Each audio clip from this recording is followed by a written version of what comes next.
I'm Martin Laird and I'm a Scottish artist from Orkney. These pictures are a celebration of the last decade of Great British rule. In the words of Marshall McLuhan, the medium is the message, and I've chosen collage because I'm literally cutting up the British establishment, cutting up antique materials going back to the reign of Queen Victoria. Is Scotland part of England? Now that seems like a stupid question, but a lot of people do conflate England and Britain, and that's what this picture is about. This blessed plot, this England, which includes the Wallace Monument. When Scotland had its own parliament, and I mean a real parliament, with real executive power, not a pretendee wee parliament, as Billy Connolly once described it, we had 155 elected representatives.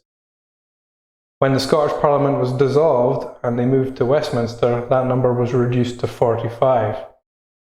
As the Duke of Atholl put it in 1707, that's 45 to be joined to 513 at the House of Commons, whereby they can have no influence by reason of the vast disproportion of their numbers. Now that is the trap that Scotland walked into and which we still find ourselves in today. It doesn't matter who we send to Westminster or what they want to do, they will always be outvoted, outnumbered and outvoted 10 to 1. And I think that's been quite starkly illustrated in the last 10 years. Caroline Noakes MP said that she wouldn't grant any more power to the Scottish Parliament than she would grant to Lincolnshire County Council. And former Secretary of State for Scotland David Mundell asserted that Scotland was extinguished as a country by the Act of Union 1707, and he was quite comfortable with that. Now, only the Scottish Parliament was dissolved. The English Parliament was not dissolved in the creation of our precious union, this new country, United Kingdom. Boris Johnson said, there is an England-only Parliament. It's Westminster. It's been there for a long time, and I'm not disposed to create another Parliament. So what do you think? Was Scotland extinguished as a country by the Act of Union? We still have our own legal system, our own education system, our own culture, language and history. But for how much longer?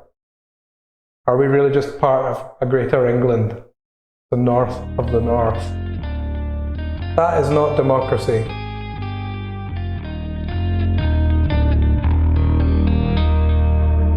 This picture is called The Meeting of Commissioners, and it was inspired by the memoirs of George Lockhart of Carnwath, who was one of the commissioners who negotiated the union between Scotland and England. George Lockhart was totally opposed to the union, and he was very surprised to be appointed one of the commissioners to negotiate it. The commissioners were all appointed by the Queen, and most of them had already been bribed or blackmailed, so he felt that it was completely pointless in being there, but he agreed to go along on behalf of his Jacobite friends and allies, just to record what happened. And really there was no negotiation, it was a pure capitulation on the behalf of the Scottish commissioners, although the English commissioners acted very well for the best interests of their country. The people of Scotland were also completely against the union with England.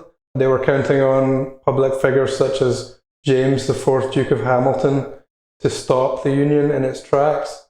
He was one of the Scottish parliamentarians, and he was a hero of the people at the time, but he betrayed them for his own selfish reasons. The debate about the Acts of Union was rushed through the Scottish Parliament because they knew that if they got it over and done with quickly and the Parliament was dissolved, then they could never be held accountable for what they had done. There were riots in Edinburgh and protests all across Scotland. The Articles of Union were burned and statements were issued by all sorts of public bodies and institutions throughout Scotland, including churches. And these are all recorded in George Lockhart's memoirs, which put complete lie to the notion that the Union was entered into voluntarily. In the years following the Treaty of Union, George Lockhart gained access to the UK Treasury, and he was able to find out the exact amounts that people were bribed. And in fact, some of these people were paid twice due to some creative accounting involving the Queen. Now, these are the Parcel of Rogues who sold out Scotland, and you can see them here. These are the commissioners selling out their honour and their country, bought and sold for English gold. And it's clear from reading Lockhart's memoirs that parliamentarians with honour and integrity were as rare back in 1707 as they are today, and it rather begs the question why we keep repeating the mistakes of history and putting our faith in peoples that are only going to betray us.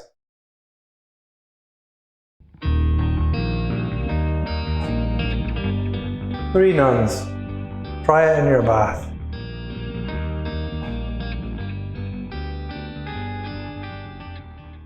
Who are the Babylonian lizard queens? To my right is Amytis, and to my left is Semiramis, and they're both associated with the Hanging Gardens of Babylon. Amytis was the wife of Nebuchadnezzar II, and some say that he built the Hanging Gardens of Babylon for her, to remind her of home. Semiramis was the historical figure Shamuramat, who was queen of the Neo-Assyrian Empire. Semiramis has been incorrectly identified by pseudo-historians with Christian agendas as Jezebel, the whore of Babylon, who colluded with Nimrod, the builder of the Tower of Babel, to promulgate pagan goddess worship and undermine the Christian church. However, the reason they're lizards is because the Anunnaki, who were Babylonian and Sumerian gods, are thought by David Icke and others to be shape-shifting reptilians who still walk among us today. They're our overlords, and they're called the Babylonian Brotherhood. And so these are queens of the Babylonian Brotherhood. The Rastafarians also use Babylon as a symbol of the evil of the material world and the corruptibility of man's institutions.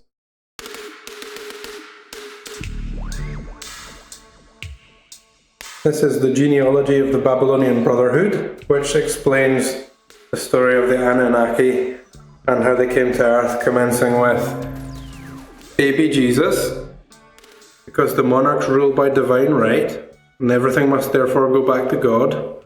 Baby Jesus begat Neanderthal man and lizards from Orion, and they come together through a process of genetic modification and intermingling with parasites to create a new race of superior beings to rule over us, which are the Babylonian Brotherhood, culminating with Queen Victoria with a tortoise head.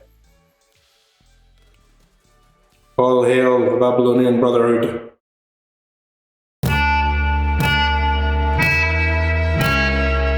This picture is a portrait of our king, and it's constructed from his ancestors. There are about 3 coronations and an abdication making up this picture. It's called a king's ransom, and a king's ransom is also the price. So it's for sale to the right buyer for the right price. If you have a king's ransom to spare and you would like him back, then make me an offer. The text says, outward and visible signs of imperial power used at the coronation of the British sovereign. A most picturesque feature of the coronation. And I made this while the coronation was happening. And I think it's no less hellish than his own official portrait. Beside the king's ransom hangs ours to their majesty. Now, this picture has been sold to someone with impeccable taste. Ours, of course, being Latin for art, so it's art to their majesty. Don't read anything too insulting into it.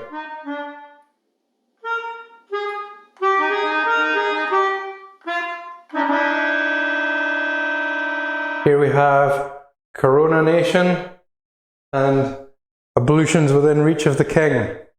Coronation shows the 800 plus unelected lords who rule over us in Great British democracy, and some of the members of the House of Saxe, Coburg and Gotha who became the Windsors, who also retain a degree of power, although they may not have absolute sovereignty.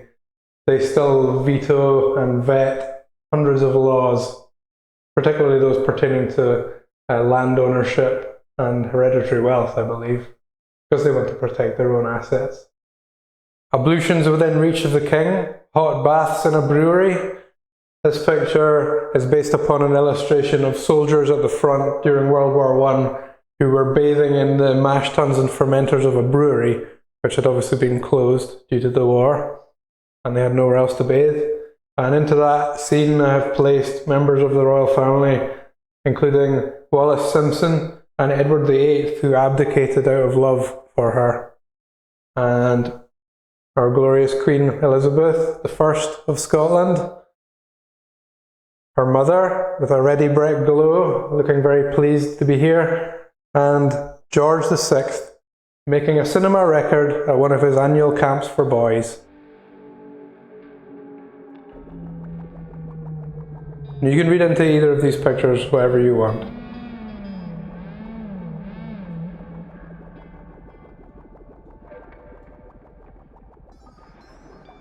Here we have King George V as Xiuhtacuhtli, the Aztec god of volcanoes. He's wearing the mask of Xiuhtacuhtli, which was stolen from the Aztecs by Hernan Cortez, who Neil Young called Cortez the Killer. And because he is the Aztec god of volcanoes, I've made his wife Mary into another Aztec god, which is the goddess Itzpapalotl, who's obsidian butterfly, the goddess of moths, butterflies, bats, and infant mortality. And she's a mysterious figure who's heavily associated with the Aztec creation myth. From what I gather, plays a role somewhat similar to that of Eve in Christian mythology.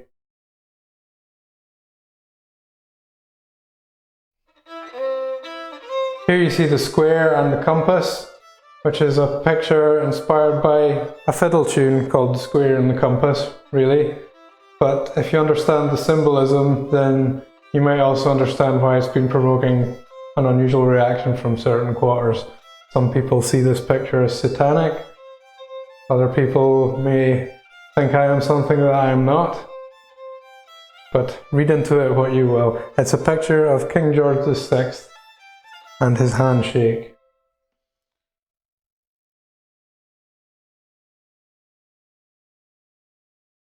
These pictures are called Prep School and Back to the Front. Back to the Front shows Johann Sebastian Bach on the front line in the war against music. Prep School is about the great British education system, really the English private school system, which the Scottish private school system is modelled on, unlike the public education system in Scotland, which is independent. It's about how Etonians such as Boris Johnson have crashed the country, essentially. Ramsay MacDonald was a founder member of the Labour Party and led it for many years. In 1926, when he was in opposition during the general strike, BBC refused to allow Ramsay MacDonald on air to speak and air his views, and they did the same to the Archbishop of Canterbury. And I don't think either of them were actually supportive of the strike, but they were certainly sympathetic to the workers, and the BBC were obviously afraid of what they might say, so they just didn't let them on the air. Ramsay MacDonald became British Prime Minister in 1929, but in 1931 he was expelled from the Labour Party because he formed a coalition government with the Conservatives, and their goal was to reduce government spending. This was in the period following the Great Depression. A visitor to the gallery came in and looked at this picture and told me that his grandfather had a portrait of Ramsay MacDonald hanging above the mantelpiece, and he never took it down. But after 1931, he turned it to face the wall, and it stayed like that from then on. Ramsay MacDonald may have thought he was doing the right thing, but he alienated a lot of people who thought he had betrayed them. Was he perhaps the forerunner to Tony Blair and Keir Starmer, or was that being too hard on him? Did he do the right thing? Incidentally, this picture also features BBC Broadcasting House, which has got a sculpture on the front of Prospero and Ariel by Mr. Eric Gill, who was an abuser of both children and animals. Hello, I'm with the BBC.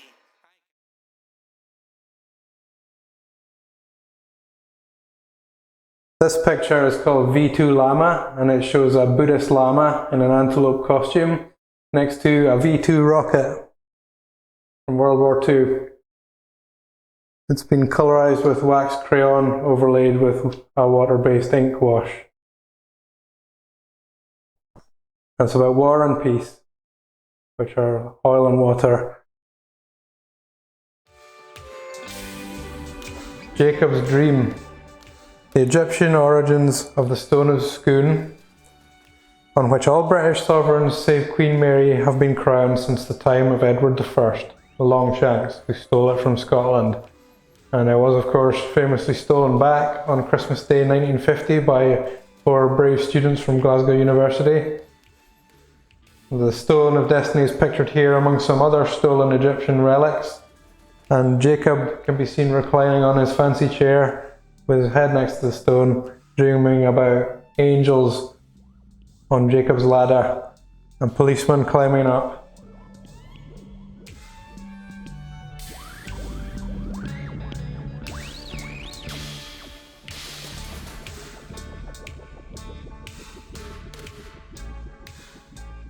Lastly, a picture called Beating a Plebeian, which shows the Queen Mother and her friend. I'm not quite sure who that is.